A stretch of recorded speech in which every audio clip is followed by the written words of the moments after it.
नमस्कार सभी को। बीकॉम फर्स्ट ईयर के सभी छात्रों का राजकीय वाणिज्य कन्या महाविद्यालय में स्वागत है। हम सबसे पहले सिलेबस देखेंगे।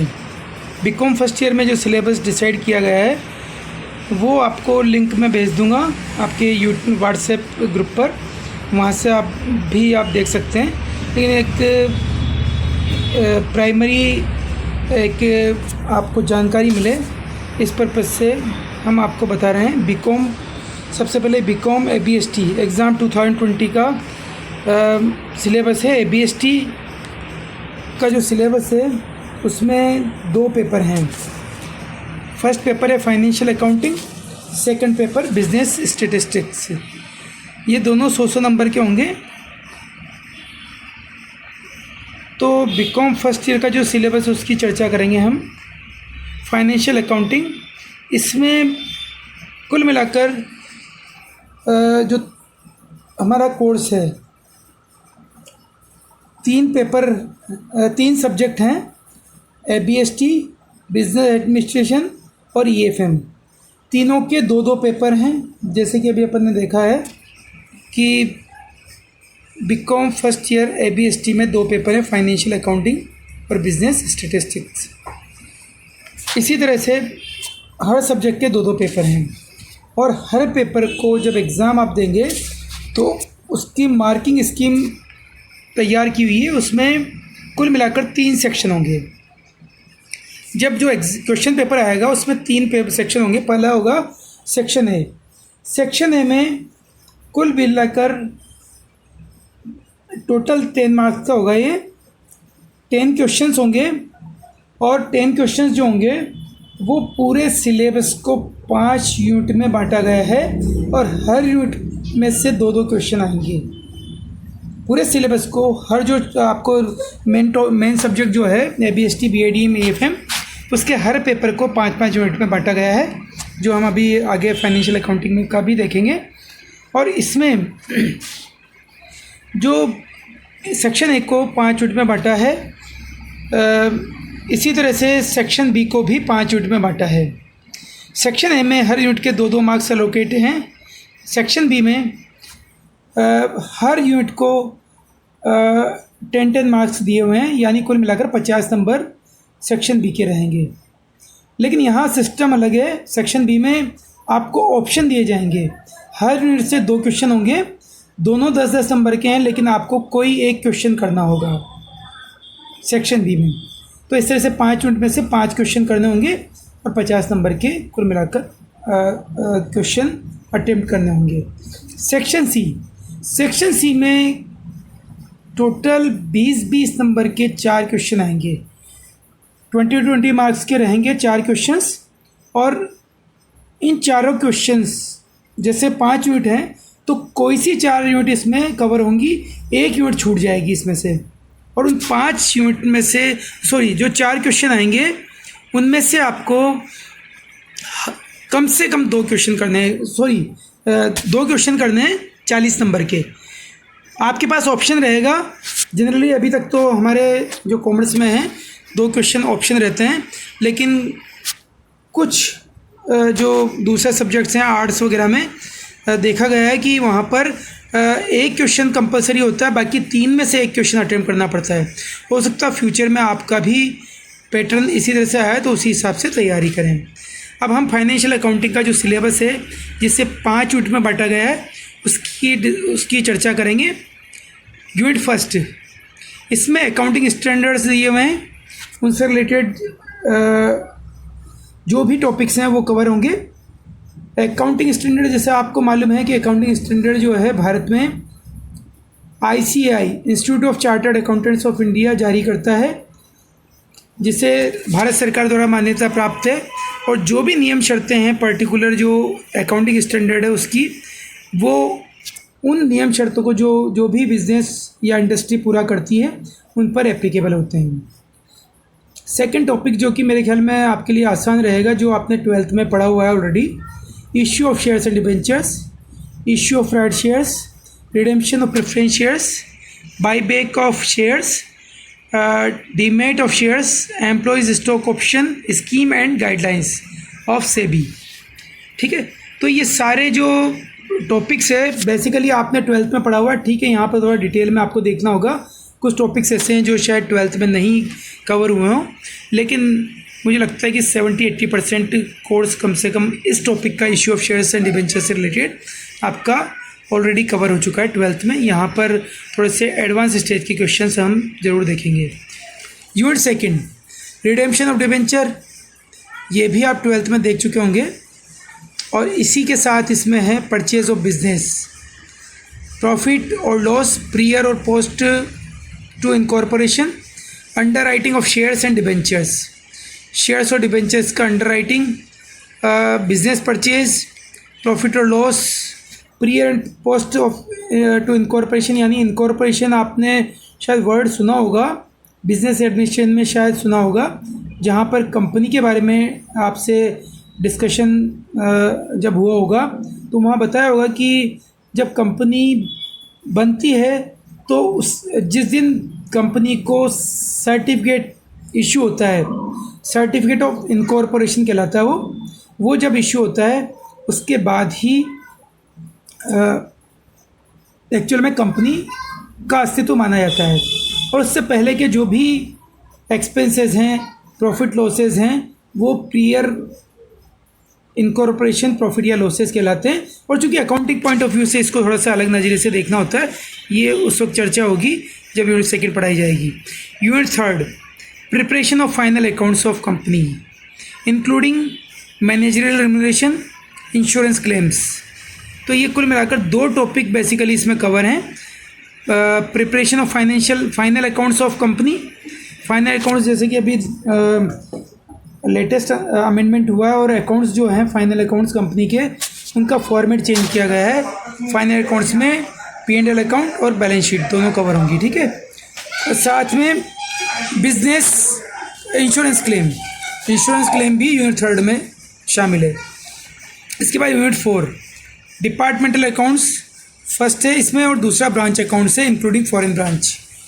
यूनिट 5 में hire purchase and installment sale transactions हैं। दूसरा ये हायर परचेज और इंस्टॉलमेंट अकाउंट्स शायद आपने पिछले सालों में पढ़ चुके हैं, तो थोड़ा सा आपको सुविधा रहेगी। इसके बाद ethics in accounting, ethics its relevance for accounting professionals, Indian ethos, ICAI code of conduct, elementary knowledge. बस तो ये कुल मिलाकर आपको दिया हुआ है इसमें। ये एलिमेंट्री नहीं, हालांकि शायद मिसप्रिंट है, एलिमेंट्री होना चाहिए, एलिमेंट्री नॉलेज। अब इसमें आपको बुक्स कौन कौन सी लेनी है, जो जनरली बुक्स तो इसमें काफ़ी रिकमेंड की हुई है, लेकिन आप इसमें जो देखेंगे मेनली आप देखें जैन खंडेलवाल पारिक की फाइनेंशियल अकाउंटिंग जो अजमेरा बुक कंपनी से पब्लिश होती है, और दूसरा है Punjabi Goyal Jain Tiwari and Gupta financial accounting Ramesh book depot की। तो ये 2 बुक्स जनरली चलती हैं, लेकिन जो प्रोफेशनल कोर्स करने वाले बच्चे हैं उनके हिसाब से मैं सजेस्ट करूँगा कि गुप्ता RN राधा स्वामी M, जो RL गुप्ता की बुक है फाइनेंशियल अकाउंटिंग, वो भी ली जा सकती है जो S चानन कंपनी से पब्लिश होती है। और इसी तरह दूसरी बुक भी S चानन कंपनी से पब्लिश होती है, शुक्ला ग्रेवाल गुप्ता, ये बुक आप परचेज़ कर सकते हैं। इसके बाद हम देखेंगे हमारा जो सेकंड टॉपिक है, सेकंड पेपर है बिजनेस स्टैटिस्टिक्स। बिजनेस स्टैटिस्टिक्स में यूनिट फर्स्ट में है बहुत ज़्यादा थ्योरेटिकल पोर्शन कवर किया हुआ है, और मेरे ख्याल में अधिकतर स्टूडेंट्स इसको इग्नोर करते हैं, लेकिन बेसिक कंसेप्ट क्लियर करने के लिए ज़रूरी है कि आप इसको कवर ज़रूर एक बार देखें। Meaning and definition of statistics, functions, importance, limitations and distrust of states, census and sampling के बाद है methods of sampling, classification, tabulation of data. आप देखिए classification and tabulation of data जो चैप्टर है, यहाँ से आपका न्यूमेरिकल पोर्शन शुरू हो जाता है। इसका methods of collection of primary and secondary data, methods and methods of collection of primary and secondary data, schedules and questionnaire. ये सारा कुल मिलाकर किस तरह से आप डाटा कलेक्शन करते हैं उसके मेथड्स का इसमें डिस्कशन होगा। Concept of measurement, central tendency, meaning and definition. Central tendency के जो कंसेप्ट है वो आप ऑलरेडी पढ़ चुके हैं, मीन मीडियन मोड। तो ये मीन मीडियन मोड से रिलेटेड है, इसमें थ्योरी पोर्शन थोड़ा सा रहेगा, बेसिकली न्यूमेरिकल का ही इसमें कवर होगा, है ना। डिटरमिनेशन ऑफ स्टैटिस्टिकल एवरेजेस, तो इसमें कुल मिलाकर थ्योरेटिकल पोर्शन की भाई जो मीन मीडियन मोड है उसमें किस सिचुएशन में कौन सा एवरेज इम्प्लीमेंट किया जाना है उसका डिस्कशन रहेगा। यूनिट सेकंड, इसमें डिटेल काफ़ी दे रखी है, मैं इसके जो मेन पॉइंट है वो बता देता हूँ। Measures of dispersion and skewness, dispersion अपकिरण के माप और स्क्यूनेस विषमता के माप, ये हैं। इसके बाद है इसमें बेसिकली यही कवर है, डिस्पर्जन और स्क्यूनेस। तो यूनिट सेकंड में कुल मिलाकर डिस्पर्जन और स्क्यूनेस दो टॉपिक कवर होंगे। यूनिट थर्ड में भी दो ही टॉपिक कवर होंगे, कोरिलेशन एंड रिग्रेशन। कोरिलेशन के इनिशियल क्वेश्चन आप स्टैटिस्टिक्स में जब भी लास्ट टाइम पढ़ा होगा तो शायद कवर हो चुके होंगे, लेकिन नहीं हुए होंगे तो कोई बात नहीं, यहाँ पर हम देखेंगे इसी। रिग्रेशन भी कोरिलेशन से कोरिलेशन का जब हम चैप्टर करेंगे, कोरिलेशन क्वेश्चन करेंगे, उसके बाद का एक एडवांस टॉपिक है रिग्रेशन, तो ये भी इसी में कवर होगा। तो दो टॉपिक कुल मिलाकर दिए हुए। फोर्थ जो यूनिट है उसमें भी दो टॉपिक हैं, एक है इंडेक्स नंबर, दूसरा एनालिसिस ऑफ टाइम सीरीज़। ठीक है, तो इंडेक्स नंबर और एनालिसिस ऑफ टाइम सीरीज़ ये दोनों कवर करने होंगे। और यूनिट 5 जो है वो प्रोबेबिलिटी थ्योरी पर बेस्ड है। इसमें आपको परमुटेशन और कॉम्बिनेशंस जो है वो तैयार करने होंगे। तो ये आपको बेसिकली इसमें जो ABST का सिलेबस है वो कवर मैंने बताया आपको। अब इसके बाद हम आपको बताएंगे BADM और EFM का थोड़ा चर्चा करेंगे, एक बार कोर्स की जानकारी हो जाए इस पर्पज़ से बताएंगे आपको। ठीक है, इसकी बुक्स हम देखेंगे। स्टैटिस्टिक्स में काफ़ी बुक्स अवेलेबल हैं और मेरे ख्याल में आप जो फेमस बुक्स हैं उनमें सब कोई सी भी बुक ले सकते हैं। नागरकेन की है सांख्यिकी, मीनाक्षी प्रकाशन से पब्लिश होती है। यादव जैन मित्तल की बुक है सांख्यिकी विधियाँ। गोयल गुप्ता गोयल रंगा की भी बुक है। ओसवाल अग्रवाल पंजाबी तिवारी गुप्ता जो रमेश बुक डिपो से पब्लिश होती है। अब हम बिजनेस एडमिनिस्ट्रेशन के सिलेबस पर चर्चा करेंगे।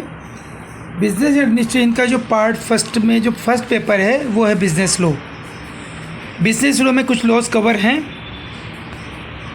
जैसे यूनिट फर्स्ट में इंडियन कॉन्ट्रैक्ट एक्ट 1872, इसमें पूरा डिस्कशन होगा, पूरा सिलेबस लगभग पूरा एक्ट कवर होगा। इसके बाद यूनिट फर्स्ट जो दी हुई है इंडियन कॉन्ट्रैक्ट एक्ट के बेस पर है। यूनिट सेकंड, ये यूनिट सेकंड थोड़ा सा इन्होंने साइड पर दे दिया है। इसमें सेम कॉन्ट्रैक्ट एक्ट को ही कवर किया हुआ है, कॉन्ट्रैक्ट एक्ट के कुछ टॉपिक्स कवर किए हुए हैं। तो इसका मतलब ये आप देखें कि इंडियन कॉन्ट्रैक्ट एक्ट जो है वो 2 यूनिट में कवर हो रहा है। थर्ड यूनिट जो है ये भी कॉन्ट्रैक्ट से रिलेटेड ही है। तो कुल मिलाकर आपके 3 यूनिट इंडियन कॉन्ट्रैक्ट एक्ट 1872 से रिलेटेड है। इसके बाद फोर्थ यूनिट जो है सेल ऑफ गुड्स एक्ट 1930 पर कवर है। और यूनिट फिफ्थ जो रहेगी कंज्यूमर प्रोटेक्शन एक्ट 1986, जो उपभोक्ता संरक्षण अधिनियम 1986 में पारित हुआ था वो भी। और उसके साथ साथ फिफ्थ यूनिट में foreign exchange management act 1999, FEMA बोलते हैं इसको शॉर्ट में, तो ये भी इसमें कवर होगा। ठीक है, तो इसमें आप देख सकते हैं कि कुल मिलाकर आपके पास 4 एक्ट हैं। First act Indian contract act जो है वो 3 यूनिट में कवर हो रहा है, और एक जो फोर्थ यूनिट में कवर हो रहा है वो है सेल ऑफ गुड्स एक्ट 1930। ठीक है, और फिफ्थ यूनिट में 2 एक्ट हैं, कंज्यूमर प्रोटेक्शन एक्ट 1986 और फॉरेन एक्सचेंज मैनेजमेंट एक्ट 1999। अब इसमें बुक्स रिकमेंड की हुई है ND Kapoor, Chawla and Garg, Naulakha RL Hindi medium, Sudha GS, Singhal JP, भारमा जैन दयाल की। तो ये यहाँ पर आप इसके बजाय आप एक काम कर सकते हैं, जो जनरली यहाँ चलती है अपने, वो नौलखा आरएल की चलती है। एक तो रमेश बुक डिपो की आरएल नौलखा की ले सकते हैं, और इसके अलावा अजमेरा बुक कंपनी की भी आती है। अब उसके ऑथर का नाम आप एक बार मार्केट में पता कर लेना। तो ये 2 जनरली बुक से चलती हैं, रमेश बुक डिपो और अजमेरा बुक कंपनी की। इसके बाद इसका पेपर सेकंड जो है business communication. Business communication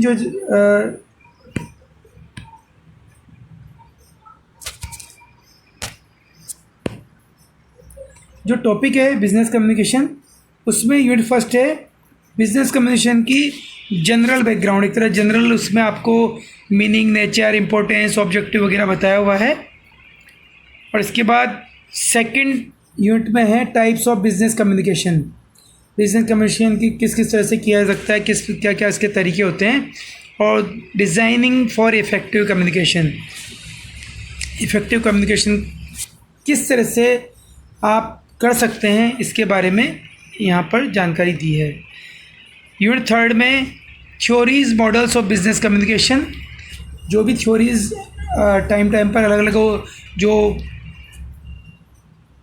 authorities हैं, जो अलग अलग ऑथर्स हैं, उन्होंने दी हैं, तो उसको यहाँ पर कवर किया गया है। Unit 4 writing skills, business letters, memo formats, reports, newsletters etcetera इसमें कवर किया हुआ है। Unit 5 non verbal communication. Non verbal communication को जैसे जहाँ पर आप कुछ भी बोलना नहीं है, केवल आपकी बॉडी लैंग्वेज से या आपके जो हाव भाव हैं उससे किस तरह से आप अपना नॉन वर्बल कम्युनिकेशन दे सकते हैं, ये इसमें बताया हुआ है। और इफ़ेक्टिव लिसनिंग, जो कि कम्युनिकेशन का काफ़ी एक इम्पॉर्टेंट पार्ट है। तो इस तरह से ये बिज़नेस कम्युनिकेशन जो चैप्टर है, सब्जेक्ट आपका पेपर है सेकंड बिज़नेस कम्युनिकेशन का, वो इसमें कवर होगा। अब यहाँ पर आप देखें जो बुक्स हैं, बुक्स एक तो रमेश बुक डिपो की जनरली चलती, गोयल दयाल सिंह देव वाली, और इसके अलावा अजमेरा बुक कंपनी की बुक भी आप इसमें देख सकते हैं। ठीक है, ये अभी बिज़नेस एडमिशन का हमने कवर किया है। इसके बाद अगला कवर करेंगे ईएफएम का। अब हम ईएफएम का सिलेबस देखते हैं। फर्स्ट पेपर जो इसका ईएफएम का है, इकोनॉमिक एनवायरनमेंट इन इंडिया, और सेकंड है बिजनेस इकोनॉमिक्स। तो फर्स्ट है economic environment in India. Unit first जो है वो देखेंगे। यूनिट फर्स्ट में इकोनॉमिक एनवायरनमेंट, इसके बारे में एक इंट्रोडक्टरी आपको कवर किया हुआ है। इंट्रोडक्टरी जो भी इसका एस्पेक्ट होंगे वो सारे कवर किए हैं। और इसके बाद यूनिट सेकंड में आप देखें population characteristics, causes of growth, problems, new population policy and it's evaluation, problems of unemployment, poverty and regional imbalances, ये पूरे टॉपिक्स कवर किए हुए हैं। अलग अलग शायद चैप्टर्स होंगे इसमें, तो उसके अकॉर्डिंग आपको देखना है। यूनिट थर्ड जो है, ये जो चैप्टर है, जो टॉपिक है इकोनॉमिक एनवायरनमेंट, इंडस्ट्री एस्पेक्ट से कवर किया हुआ है। और इंडस्ट्रीज़ में किस तरह से इकोनॉमिक डेवलपमेंट भारत में हो रहे हैं, और इंडस्ट्री में केवल वही इंडस्ट्री नहीं है जो मैन्युफैक्चरिंग करती है, बल्कि एग्रीकल्चर इंडस्ट्री भी इसमें कवर की हुई है। ठीक है, इसके बाद यूनिट 4 जो है वो है difference between balance of trade and balance of payment. भुगतान संतुलन, जो अलग अलग देशों में आपस में जो व्यापार होता है उसमें बैलेंस ऑफ ट्रेड और बैलेंस ऑफ पेमेंट जो होता है वो किस तरह से होगा, वो कवर किया हुआ है। साथ में कुल मिलाकर एक इसमें फॉरेन ट्रेड जो है वो टॉपिक, उससे रिलेटेड टॉपिक्स कवर किए गए हैं। यूनिट 5 इकोनॉमी ऑफ राजस्थान, इसमें फोकस स्पेशली इंडियन कॉन्टेक्स्ट की बजाय राजस्थान जो हमारा स्टेट है उसके कॉन्टेक्स्ट में सारी चर्चा की गई है कि कुल मिलाकर किस तरह का फाइनेंशियल एक्टिविटीज़ यहाँ पर चल रही हैं और इकोनॉमिक ग्रोथ किस तरह से है। अब इसमें रेफरेंसेस आप देखें, रेफरेंसेस काफ़ी दिए हुए हैं। और जैसे मैंने पहले बताया कि अजमेरा बुक कंपनी और रमेश बुक डिपो की सबसे ज़्यादा यहाँ पर चलती है बुक्स, तो ऐसा ज़रूरी नहीं कि आप केवल यही बुक्स लें। दूसरी बुक यदि आपको ज़्यादा अच्छी लगती हैं, पसंद आती हैं, आप उससे भी कोर्स कवर कर सकते हैं, जिसमें भी कोर्स जो आपका सिलेबस के अकॉर्डिंग टॉपिक्स कवर हो रहे हैं उसको आप देख सकते हैं। जैसे यहाँ भारत में आर्थिक पर्यावरण, रमेश बुक डिपो की बुक है अग्रवाल एंड गुप्ता, और दूसरा अजमेरा बुक कंपनी की बुक है भिंडा एंड वशिष्ठ। तो ये 2 बुक्स आप ले सकते हैं, और इसके अलावा इंग्लिश वर्जन वाली बुक्स भी। हालांकि ये बुक जो रमेश बुक डिपो और अजमेरा बुक कंपनी की बुक्स जो हैं ये इंग्लिश में भी आती हैं। तो आप जैसा भी आपको पसंद हो आप आपस में एक्सचेंज करके एक बार देख लें कि कौन सी बुक आपको ज़्यादा अच्छी लग रही है, उसके अकॉर्डिंग आप परचेज़ कर सकते हैं। अब इसके बाद सेकंड जो है business economics, second paper EFM का बिज़नेस इकोनॉमिक्स है। और बिज़नेस इकोनॉमिक्स में हम देखेंगे कि पहली यूनिट में है बिज़नेस इकोनॉमिक्स की जनरल इंट्रोडक्शन, और फिर इसके बाद देखा इकोनॉमिक सिस्टम पर चर्चा की हुई है यूनिट फर्स्ट में ही, कैपिटलिज्म, सोशलिज्म और मिक्स्ड इकोनॉमी वगैरह पर। इसके बाद यूनिट सेकंड जो है वो कंज्यूमर बिहेवियर, डिमांड सप्लाई वगैरह के कारण किस तरह से कंज्यूमर बिहेवियर का इम्पैक्ट पड़ता है इकोनॉमिक्स पर, उसके बारे में चर्चा की है। इसके बाद है इनडिफरेंट कर्व एनालिसिस, जो इकोनॉमिक्स में आपने देखा भी होगा लास्ट ईयर जब इनिशियल लेवल पे आपने इकोनॉमिक्स पढ़ी होगी, तो वहाँ पर काफ़ी सारे ग्राफ्स वगैरह बनाकर इसको इकोनॉमिक्स में किस तरह से इम्पैक्ट पड़ेगा उसको समझाया जाता है। तो वो अलग अलग जो परिस्थितियाँ हैं उसमें किस तरह से कर्व एनालिसिस होगा वो इसमें समझाया हुआ है। यूनिट थर्ड में production analysis, production function, production से रिलेटेड टॉपिक कवर किया गया है, जो कि इकोनॉमिक्स पर किस तरह से इम्पैक्ट डालेगा वो ज़रूर बताया गया है। Cost analysis, short term and long term cost analysis, theories of population, law of supply and elasticity of supply. तो प्रोडक्शन और सप्लाई दोनों को यूनिट थर्ड में कवर किया गया है। यूनिट फोर जो है वो commodity pricing, price and output determination under perfect and imperfect competition, oligopoly characteristics,